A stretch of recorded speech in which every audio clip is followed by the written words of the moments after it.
अभी इसी वक्त आपके शरीर में एक बीमारी विकसित हो रही हो सकती है और आपको पता भी नहीं है।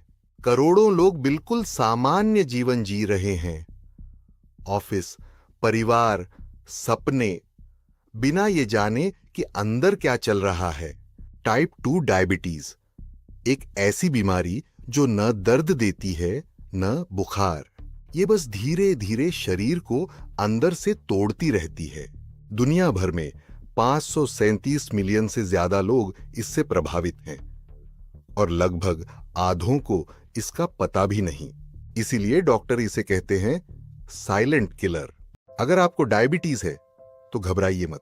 ये कोई मौत की सजा नहीं है और ये वो बीमारी भी नहीं है जिसमें आपको पूरी जिंदगी हार माननी पड़े।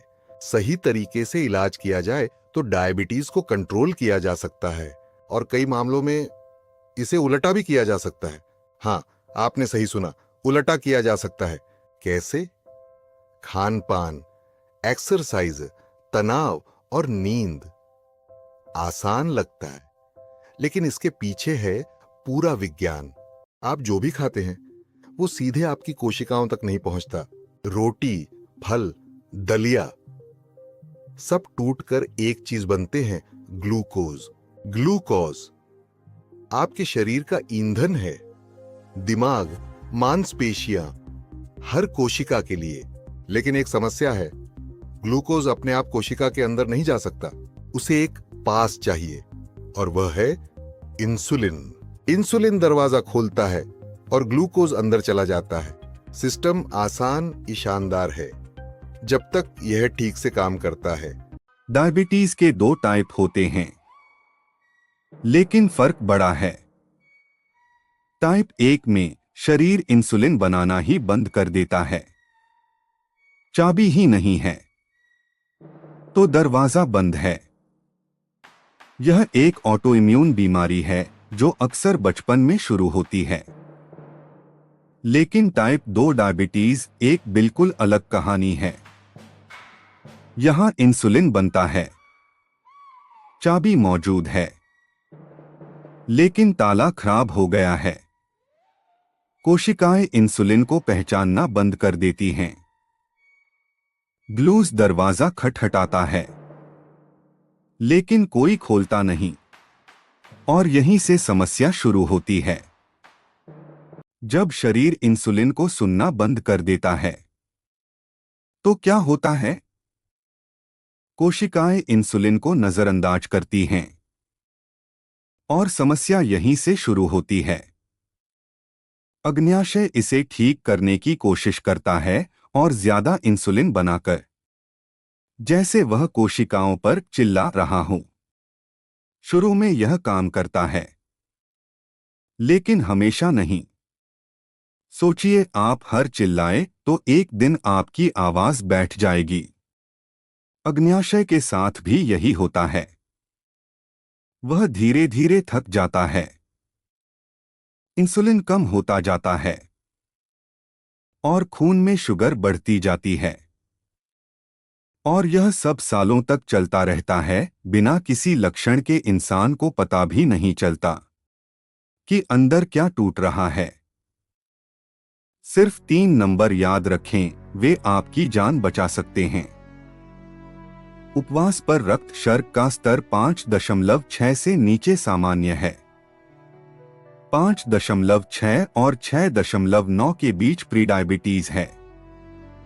पहली चेतावनी संकेत 7.0 और उससे अधिक, यह मधुमेह है। और अगर आपका ब्लड शुगर 10 से ऊपर है तब असली खतरा शुरू होता है। कल्पना कीजिए, खून के बजाय गाढ़ा मीठा सिरप आपकी धमनियों में बह रहा है। दिल पर बहुत अधिक बोझ है। रक्त वाहिकाएं क्षतिग्रस्त हो जाती हैं। तो पहला कदम है जांच कराना और अपने आंकड़े जानना। मधुमेह चुपचाप आपकी दृष्टि छीन सकता है। सबसे पहले आपकी आंखें प्रभावित होती हैं।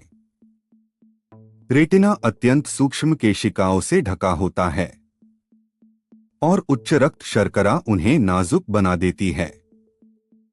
वे फट जाते हैं, सूक्ष्म रक्तस्राव दिखाई देते हैं और ऊतक पर दाग रह जाते हैं। इसे डायबिटिक रेटिनोपैथी कहा जाता है। वयस्कों में अंधापन के प्रमुख कारणों में से एक और सबसे खतरनाक बात यह है कि यह आपके ध्यान में आए बिना होता है। इसलिए हर साल अपनी आंखों की जांच करवाएं। बहुत देर हो जाने तक इंतजार न करें। मधुमेह आपके शरीर के फिल्टरों को नुकसान पहुंचाता है। दूसरी गंभीर जटिलता गुर्दे से संबंधित है। वे फिल्टर के रूप में काम करते हैं। हर मिनट 1 लीटर से अधिक खून इनसे होकर गुजरता है, लेकिन उच्च रक्त शर्करा उन्हें कोशिकीय स्तर पर नुकसान पहुंचाती है। सबसे पहले उनमें से प्रोटीन रिसने लगता है, ऐसा कुछ जो सामान्य परिस्थितियों में नहीं होना चाहिए। धीरे धीरे गुर्दे रक्त को साफ करने की अपनी क्षमता खो देते हैं। क्रॉनिक किडनी डिजीज विकसित होती है और गंभीर किडनी फेल्योर के 40% तक मामलों का संबंध मधुमेह से होता है। मधुमेह आपसे आपका स्पर्श संवेदना छीन सकता है। सचमुच। तीसरी गंभीर जटिल नसों को नुकसान है। उच्च रक्त शर्करा नसों के चारों ओर की सुरक्षात्मक आवरण को नष्ट कर देती है और संकेत कम प्रभावी ढंग से पहुंचने लगते हैं। पहले पैर की उंगलियों में झुनझुनी, फिर सुन्नपन आने लगता है और फिर संवेदना का पूरी तरह से खत्म हो जाना। और यहीं से असली खतरा शुरू होता है। एक छोटा सा घा भी एक न भरने वाले अल्सर में बदल सकता है। इससे अंगछेदन तक हो सकता है, लेकिन इससे बचा जा सकता है। जब आपके पैरों में सेंसरी लॉस हो जाता है, तो यह अब सिर्फ एक लक्षण नहीं रह जाता। यह इस बात का संकेत है कि आपकी नसें क्षतिग्रस्त हो चुकी हैं। डायबिटीज धीरे धीरे आपसे स्पर्श की क्षमता छीन सकती है और आप खतरे को महसूस करना बंद कर देंगे। साधारण कटचोट के ठीक होने में हफ्ते क्यों लग सकते हैं? मधुमेह की 5वीं जटिलता है प्रतिरक्षा प्रणाली और घा भरने में समस्याएं। उच्च रक्त शर्करा सूक्ष्म परिसंचरण को बाधित करती है। रक्त वाहिकाएं ठीक से काम नहीं कर रही होती हैं। ऑक्सीजन पोषक तत्व टिश्यूज तक पहुंच ही नहीं पाते और मीठा खून बैक्टीरिया के पनपने के लिए एकदम सही जगह है। कोई भी संक्रमण तेजी से होता है और ज्यादा देर तक रहता है। लेकिन एक महत्वपूर्ण बात है, इस प्रक्रिया को रोका जा सकता है। अपनी शुगर को नियंत्रित करें, परिणामों को नियंत्रित करें। मधुमेह का सबसे अच्छा इलाज पहले से ही आपकी थाली में है। महंगी दवाएं नहीं, जटिल प्रक्रियाएं नहीं, बल्कि वह रोजाना का खाना जो आप हर दिन चुनते हैं। और नहीं, यह भूखमरिया स्वादिष्ट भोजन के बिना जीवन नहीं है। यह स्मार्ट भोजन विकल्प चुनने के बारे में है, क्योंकि अलग अलग खाद्य पदार्थ रक्त शर्करा को अलग अलग तरीकों से प्रभावित करते हैं। कुछ खाद्य पदार्थ रक्त शर्करा के स्तर में तेजी से उछाल लाते हैं, जबकि अन्य धीरे धीरे वृद्धि करते हैं।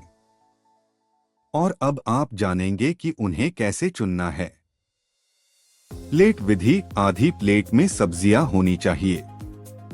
यह आसान तरकीब याद रखें। प्लेट विधि। आधी प्लेट में गैर स्टार्ची सब्जियां होनी चाहिए। खीरा, ब्रोकली, फूलगोभी, हरी पत्तेदार सब्जियां और बीन्स। विशेष रूप से यही क्यों? फाइबर आपका मुख्य सहयोगी है। यह भोजन के पाचन और ग्लूकोज के अवशोषण को धीमा कर देता है। रक्त शर्करा में अचानक उछाल के बजाय एक हल्का उछाल। आधी थाली सब्जियों की और आप पहले से ही स्थिर रक्त शर्करा की राह पर आधे रास्ते पर हैं। सरल, सुलभ, प्रभावी। बाकी की थाली भी उतनी ही महत्वपूर्ण है। इसका 1/4 हिस्सा प्रोटीन होना चाहिए। दालें, चने, बीन्स, अंडे, क्वार्क, मछली, कम वसा वाला मांस। प्रोटीन आपको लंबे समय तक पेट भरा हुआ महसूस कराता है और रक्त शर्करा को मुश्किल से बढ़ाता है। इसके अलावा यह भोजन के बाद इंसुलिन की प्रतिक्रिया को स्थिर करता है। अंतिम चौथाई धीमी रिलीज कार्बोहाइड्रेट है, कुट्टू, ओट्स, ब्राउन राइस। वे सफेद चावल और पेस्ट्री की तरह नहीं हैं। जटिल कार्बोहाइड्रेट धीरे धीरे काम करते हैं, जबकि तेज वाले रक्त शर्करा के स्तर को तुरंत बढ़ा देते हैं। क्या आप भोजन के बाद रक्त शर्करा के स्तर में 30 से 40% की वृद्धि को कम करना चाहते हैं? कोई गोली नहीं, कोई सप्लीमेंट नहीं, बस खाने के क्रम को बदलकर अपने भोजन की शुरुआत सब्जियों से करें। फाइबर एक अवरोध बनाता है और कार्बोहाइड्रेट के अवशोषण को धीमा कर देता है। इसके बाद प्रोटीन और वसा आती हैं, और फिर कार्बोहाइड्रेट। यह कोई मिथक नहीं है, इसे शोध का समर्थन प्राप्त है। खुद आजमा कर देखें और ग्लूकोज मीटर से जांचें। शहद आपको बचा नहीं पाएगा। बहुत से लोग सोचते हैं शहद का मतलब है कि यह मधुमेह रोगियों के लिए सुरक्षित है। ब्राउन शुगर ज्यादा स्वास्थ्यवर्धक है और एगेव सिरप एक सुपरफूड है, लेकिन यह एक मिथक है। शहद, गन्ने की चीनी और एगेव रक्त शर्करा के स्तर को उतना ही बढ़ाते हैं जितना कि सामान्य चीनी। अणुओं को इस बात की परवाह नहीं होती कि वे कहां से आते हैं, चाहे मधुमक्खी के छत्ते से हो या किसी कारखाने से। अगर आपको मीठा करने वाले पदार्थ की जरूरत है तो स्टीविया चुनें। इसका रक्त शर्करा के स्तर पर लगभग कोई प्रभाव नहीं पड़ता है। फल आपके लिए अच्छा है, लेकिन जूस एक जाल है। ऐसा लगता है कि जूस बस फल का एक सुविधाजनक रूप है, लेकिन जूस के साथ आप सबसे महत्वपूर्ण चीज फाइबर खो देते हैं, और चीनी बनी रहती है और वह भी संकेंद्रित होती है।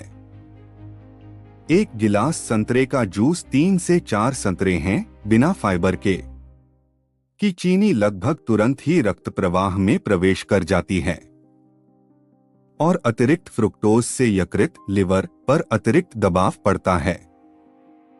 तो पूरे फल खाएं, इस तरह यह अधिक सुरक्षित है।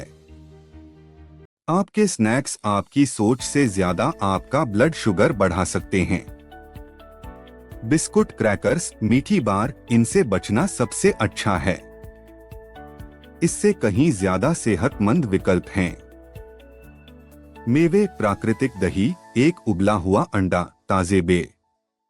वे रक्त शर्करा में तेज उछाल नहीं लाते हैं और आपको तृप्त महसूस कराते हैं। और साथ ही पानी, कुछ ऐसा जिसे लगभग हर कोई कम आंकता है। निर्जलीकरण रक्त शर्करा के स्तर को बढ़ाता है। 1.52 लीटर पानी पिएं और आपके रक्त शर्करा को नियंत्रित करना आसान हो जाएगा। व्यायाम कोई सजा नहीं है, यह दवा है, और यह तुरंत काम करना शुरू कर देता है। जब आप हिलते डुलते हैं, चल, झुकना, सीढ़ियां चढ़ना, आपकी मांसपेशियां सीधे आपके रक्त से ग्लूकोज लेना शुरू कर देती हैं, और वे यह इंसुलिन के बिना करते हैं। गतिविधि इंसुलिन प्रतिरोध को बाईपास करती है। मांसपेशियों का अपना मार्ग होता है, ब्लड 4 ट्रांसपोर्टर के माध्यम से। बस उठें और हिलना डुलना शुरू करें, और यह प्रक्रिया पहले से ही चल रही है। भोजन के बाद 15 मिनट की सैर रक्त शर्करा में होने वाली वृद्धि को 20 से 30% तक कम कर देती है। यह कुछ दवाओं के प्रभाव के बराबर है, लेकिन बिना गोलियों के, बिना दुष्प्रभाव के, और मुफ्त में। खाने के बाद बस सैर पर निकल जाएं। बाहर जाएं, कुछ ब्लॉक टहलें या सीढ़ियों का उपयोग करें। सिर्फ 10 से 15 मिनट और यह काम करता है। यह व्यायाम नहीं है, यह एक आदत है। आज रात के खाने के बाद इसे आजमाएं और अपने ब्लड ग्लूकोज मॉनिटर की जांच करें। एक बार टहलना अच्छा है, लेकिन निरंतरता से बहुत फर्क पड़ता है। नियमित व्यायाम का बहुत अधिक गहरा प्रभाव होता है। टहलना, तैराकी, साइकिल चलाना, हल्की जॉगिंग, ये सभी काम करते हैं। आपकी मांसपेशियां सचमुच खुद को फिर से बनाना शुरू कर देती हैं। इंसुलिन रिसेप्टर्स की संख्या बढ़ जाती है। इंसुलिन संवेदनशीलता में सुधार होता है और सिर्फ 2 से 3 हफ्तों के भीतर संकेतक में सुधार होने लगता है। कोशिकाएं फिर से इंसुलिन को सुनने लगती हैं और शरीर की प्रणाली ठीक हो जाती है। अगर आपको मधुमेह है तो आपको कितनी व्यायाम की आवश्यकता है? यूरोपीय और अमेरिकी मधुमेह संघ एक स्पष्ट उत्तर प्रदान करते हैं। प्रति सप्ताह कम से कम 150 मिनट का एरोबिक व्यायाम, यानी 7 में से 5 दिनों पर 30 मिनट। सबसे सरल विकल्प है टहलना। दिन में 20 मिनट से शुरू करें। साथ ही सप्ताह में 2 बार शक्ति प्रशिक्षण, स्क्वैट्स, पुशअप्स, डंबल। मांसपेशियों का द्रव्यमान स्वयं ग्लूकोज का उपभोग करता है। आपके पास जितनी अधिक मांसपेशियां होंगी, आपका शरीर उतनी ही कुशलता से चीनी का उपयोग करेगा। मांसपेशियां आपके प्राकृतिक रक्त शर्करा घटाने वाली दवा हैं। रक्त शर्करा कम करने वाली दवा या इंसुलिन लेने वाले किसी भी व्यक्ति के लिए महत्वपूर्ण। अपनी व्यायाम दिनचर्या बदलने से पहले अपने डॉक्टर से सलाह लेना सुनिश्चित करें। व्यायाम रक्त शर्करा के स्तर को कम करता है। यह अच्छा है, लेकिन एक जोखिम भी है। यदि आपकी दवा को समायोजित नहीं किया जाता है तो आपका रक्त शर्करा बहुत कम हो सकता है। इसे हाइपोग्लाइसीमिया कहा जाता है, चक्कर आना, कमजोरी, भ्रम। गंभीर मामलों में चेतना शून्यता। व्यायाम एक शक्तिशाली दवा है, लेकिन इसके लिए सही मात्रा की आवश्यकता होती है। अपने डॉक्टर के साथ मिलकर काम करें और लाभ सुरक्षित रहेंगे।